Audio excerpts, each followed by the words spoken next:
CM Revanth రెడ్డికి అల్లు అర్జున్ వెంటనే క్షమాపణ చెప్పాలని మంత్రి కోమటిరెడ్డి వెంకటరెడ్డి డిమాండ్ చేశారు. తన ఇమేజ్ దెబ్బతీశారంటూ సీఎం వ్యాఖ్యలపై ఎదురుదాడిగా మాట్లాడటం సరికాదన్నారు.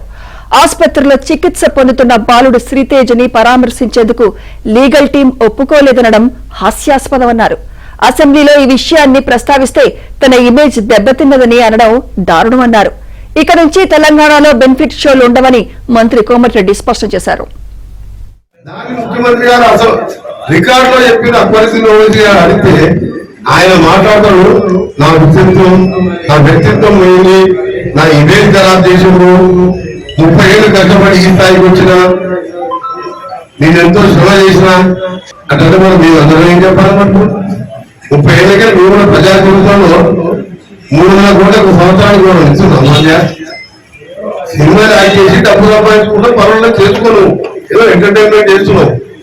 కానీ పోలీసులు దుర్భజలు అడిగి డీసీపీ గారు పోయి బదిలాడి సినిమా రిలీజ్ కాకుండా వెళ్ళిపోవాలంటే కూడా పోడు. దాని గారు మేము ఇమేజ్ ఖరారు చేసినాం. ముఖ్యమంత్రి గారు అవమానపడుతున్నట్టు, ముఖ్యమంత్రి గారు సభానాయకుడుగా ప్రకటన పోలీస్ ఆఫీసర్ సీసీటీవీ ఇచ్చే వెంటనే అల్లు అర్జున్ గారికి క్షమాపణ చెప్పాలి, ముఖ్యమంత్రి గారికి క్షమాపణ, ప్రభుత్వానికి క్షమాపణ చెప్పాలి. ఈ ప్రభుత్వం ఎప్పుడు కక్ష కట్టదు.